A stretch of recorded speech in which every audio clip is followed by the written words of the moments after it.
Hello, it's Joe Valek. I'm still at Crofter's. I'm with Just Jane. Hello. And I'm with Limmz. Hello. Yes, man. Come on. Come on, bro. It's lively. It's lively. How you guys doing? All right? We're good. I think we're good. We're good. Tired. Yeah, Limmz has just come off a mad set. Absolute madness. But we'll come to that in just a second. I want to start, first of all, with a gift for Jane. Let me pull it out of the pocket. Is this the one? This is the one. I saw this. What's it called? Maroon 5, Songs About Jane. Songs About Jane. That's true. That is true. I thought that's really sweet. You know, I was listening through earlier and there's actually some good tunes on there. And if you read the front, it says it comes with a screensaver. Like, man, how times have changed. It's crazy.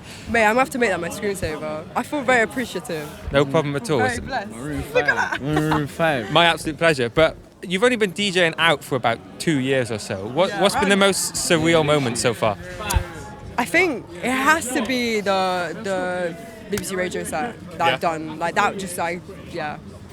I have no words. Is that Sir Spyro? Yeah. Yeah, I don't really believe that was possible. You did that though. I know. And he was gassed for you. I know, it was very strange. I feel so like grateful because I know a lot of people that would have wanted to do that. I feel like mad that. Yeah. And you also got the DaMetalMessiah approval as well. Like that. How did that feel? Yeah, I mean, it's just really nice, like, people actually, like, rating what we're doing, really, to be honest. Like, do you know what I mean? Because I'm just doing what I love, so for anyone to enjoy it is mad to me. Do you know what I mean? Very, very, always say it, I'm always so grateful. That's good. Trust me. No surprise. DaMetal, by the way, you've got to put Limmz on as well now. Yeah, man. Come on. Yeah, man. Limmz is always on, bro. There. His time is due. Limmz, now for you, I've got a gift for you too. Yeah. It's not going to look as attractive, but what have we got? Oh shit. A little notebook. You know what? I actually needed one because my one I finished it. You know, not full of bars. It was full of other stuff as well, but it was mainly lyrics that was taking most of it. So every MC needs one, man. What's your writing process like? Because you seem to have endless bars. He just did a 2-hour set. Like how do you write? You know what? My writing process is like sitting in my element and just understanding what I'm thinking and putting it to words. Mm-hmm. It's literally that, bro. Like I'm just like I'm not like other artists that are just like in the studio and fuck it, let's just see what comes up and just write. I gotta like sit, literally revise and analyze what I've written and understand it, and then I'll bring it out to people. But if I'm feeling comfortable around people, I let them a little exclusive. But yeah, man, literally I'm just in my room, just writing, and then we just go from there. It's a personal one. Yeah, personal. It's always personal. If it's not real music, if it's not personal, because how do you make it if it's not you? You know, if it's not you're giving out, then people are going to expect something different than what you're giving out, and then it's just shambles, literally. True, say that. One bar of yours I actually really like is delusion is part of the rights. Yeah, can you expand on what that means? Well, you got to believe that you're going to go somewhere because it's so oversaturated that you've got millions of people doing the same shit we're doing, bro. How many people are we seeing that we're doing what we're doing? So you got to have some type of delusion to like really take you to the next level. And like, if you're not deluded to think that I'm gonna make it somewhere with this, even if you're not getting money, you're deluded because you think you're not getting money for this. You're taking trips, 3-hour trips. Bro, we're not from Bristol. Like, we're so far from home, but like we're still here. For the P's we're getting, probably when it will last us a couple of weeks or something. But like, we're still here, and it's part of the process. That's what I'm trying to explain in that lyric. Delusion is part of the ride. You can't go nowhere without your whole mentality being right. So yeah. That's some wisdom right there, Limmz. Appreciate that. And Jane, you said that you always perform sober. Why? Why? I don't take like any substances anymore. No drinking, no drugs, nothing. And I think for me, respect that. Yeah, no, thank you so much. But for me, I think it's always been something like whenever I started performing, I wasn't even like dabbling in drugs or anything by that point. So, because I don't take drugs or drink anymore, like the music, like it gives me such good energy anyways. There'd be no need for that. I think it would just actually be a bit of a burden. So I will never ever, God forbid, ever perform under influence. Yeah. Amazing stuff. I mean, a lot of DJs should take note of that, I think, don't you? I mean, if it works for them, it works for them. But I do believe like sobriety is the best way. just in terms of life, like being sober is the best way. Do what works for you. 100%, yeah. Facts. But being sober is the best way. Facts. You see Jane with a drink, just know something's wrong. Yeah. You know what I'm saying? Something is very wrong in my life if that's happening, for sure. Yeah. D-Day when that day comes, you know what I mean? Limmz, now how important is it for you to continue learning through the wins and the losses? It's all about learning. You can't progress if you're not learning, I feel. If you're not able to take criticism, no matter if it's constructive or just, you know what I'm saying? You've got to take it and just understand it and feel it and then just go from there. It's all about that, really. Like, yeah, man. If you're not learning, then where are you going? Do you know what I mean? Exactly. If you're not learning, you're not working. It's stagnating. It's like, it's can't go nowhere. Well, you're not learning, what are you doing? Hey, listen, in school I didn't learn. Hence why... That's not the place to learn, though. It's not about school. School is different. That's a whole different topic. That's not learning, that's memorizing. Because you got to memorize what they want, and then you got to write what they want, and then you get your star. But if you do what you fucking know, and if you know is right, and it's not in any way destructive to anyone else's thing, it's good, man. It's good. It's good. So much wisdom tonight. I love it. I appreciate it. Now, I'm spoiling everyone tonight with 2 gifts, actually. Jane, got another one for you. What have we got here? Oh my god! No way! Chopin! Show the camera. What have we got? That's crazy. Do you know I play piano? Yes, Jane here is classically trained, multi-instrumentalist. A lot of people don't know this. A lot. And I rate the fact you've done your research. You put melody first, right? Every time. Yeah. Always mixing in key. And it's funny because, like, obviously what I mix is like, oftentimes it's modal, oftentimes it's like, it's kind of like a bit atonal, but yeah, I respect that because it's one of my favourite composers. So my question is, and I'm curious about this, is how did like your friends and family respond when you like took on an alternative musical route? I mean, I feel like they were maybe perhaps a little bit confused because like I was classically trained like to, obviously don't want to blow my own trumpet, but to a high level.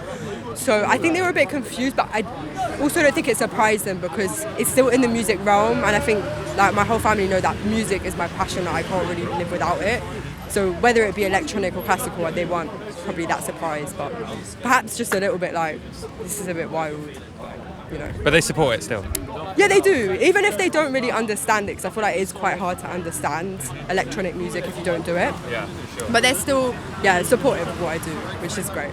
That's what you need. Trust me, 100%. these ravers don't understand, man. You think I'm spitting as fast as I am, they don't hear what I'm saying. My They mum don't thinks you're know. singing, bro. Huh? She was like, is Limmz singing tonight? It's like... She doesn't know what, she thinks you're singing. Who said that? My mum. Bro, my mum says She the thinks same you're thing. singing, bro. Bro, my mum says, Liv was singing. I'm like, I'm not singing, I'm rapping. It's different.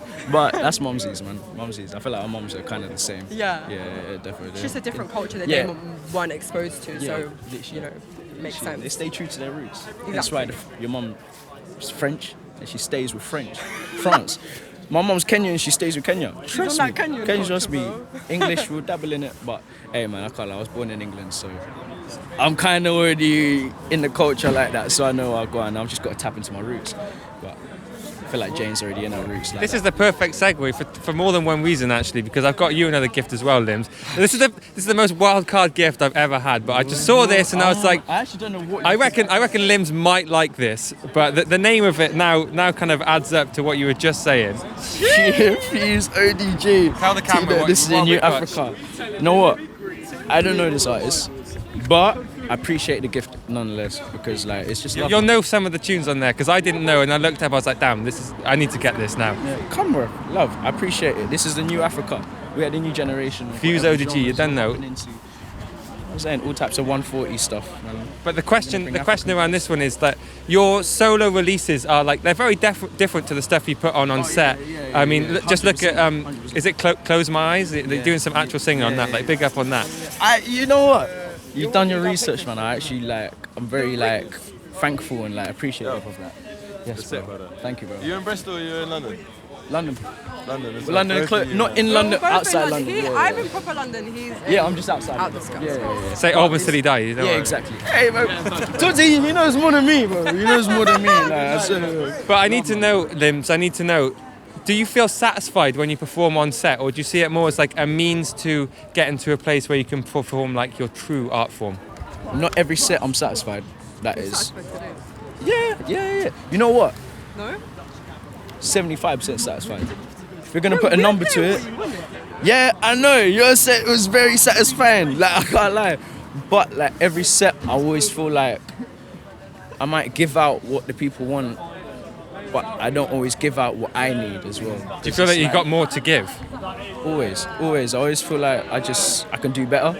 I feel Jane is literally the same. I'm so bro. bad. I used to like cry. Like, no, let's not even get into that. No. Trust me, like me and Jane are very like not negative, but like we're very, what's the word, like judgmental of how we performed, and we always want to like just do better than what we've done. But people be saying, "Bruv, you showed it." In our heads, we're like, I can do better, and I know that. Hence why I'm not feeling as gassed as you are. But it's always love when people are just giving it. It's just like it's all about steps, man. We're just trying to get better than what we are. You know what I'm saying? It's real. That's the best way. You heard it here first. That's how you keep improving. Is like, judge yourself hard and push harder next time, isn't it? Very hard. I feel like we judge ourselves very hard.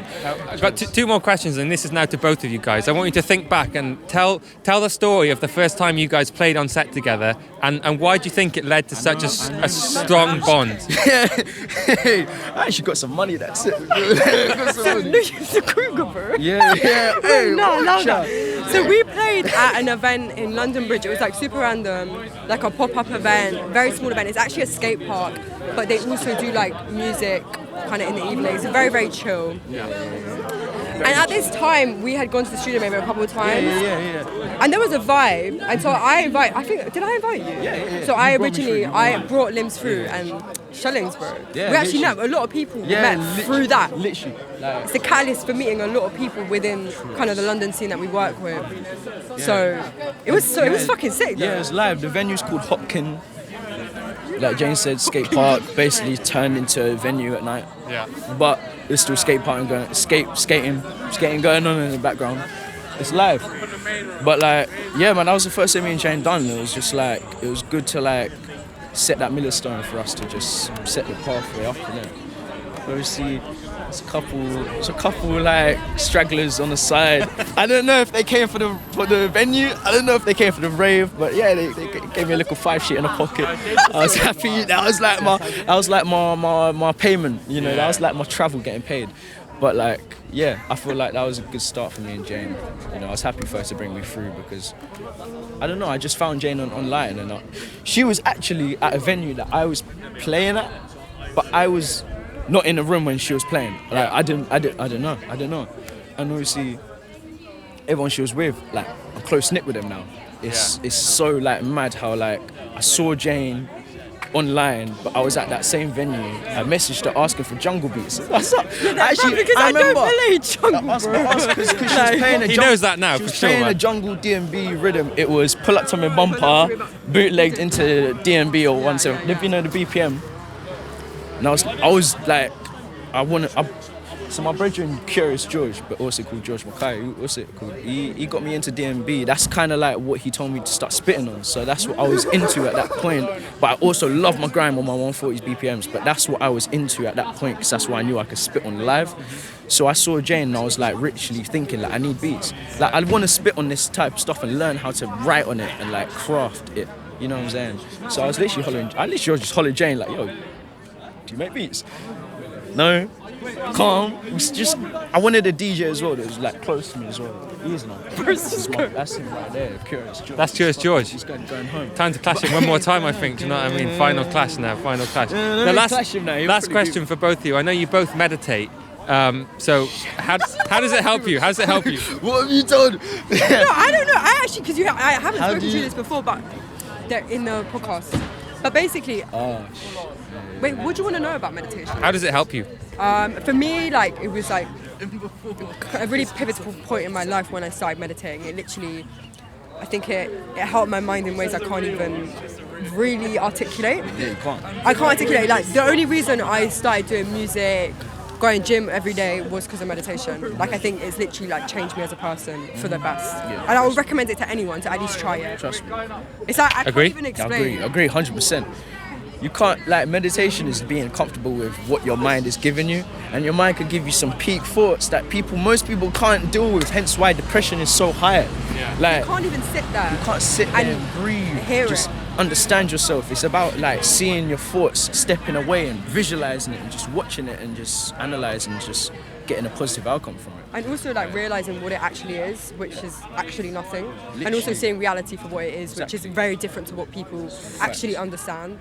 Not saying that I know what reality is, because that's such a subjective concept, but people understand reality in a way which is... Tap into your own reality, I guess, a bit more. Yeah, for sure. Or just even understanding what a thought is, which a thought is nothing more than a passing thing that goes on in your head, and it just goes. Damn. Yeah. Well, this has been fucking deep, I'm not going to lie. Bro, I even remember the first day I meditated. It's mad. It's mad. Bro. Oh, I remember as well. Yeah, it's something about was it. Like, mad. once you tap into your brain, like it's like you almost changed person, but you're the same person, bro. You're just understanding, and you're more like calmer. Understanding is the best way I could put it, really. It was about 16th of July. 16th.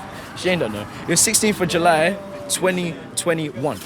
Really? And that's mad. But I remember. You remember the exact date? I literally remember. I even remember going to bed feeling, what the fuck was that? But like, yeah, bro, it was just like Wild. eye opener into my brain. And like, I feel like a lot of people need that. Life-changing stuff, man. Well, that's all my questions. Before I let you guys go, thank you very much for having me. And do you have anything you need to get off your chest? Bro, fucking tunes are coming out. People need to understand. Today was fire. Yeah, hey, yo, I don't know if people know what time it came.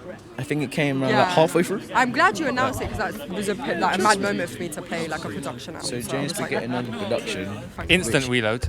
Instant reload. Maybe I was Instant too reload. gassed, No. but you know. Well deserved. Jane, Big up both of you. One more time. Let's clap those fists. Lovely stuff. Thank you so much. Let's go.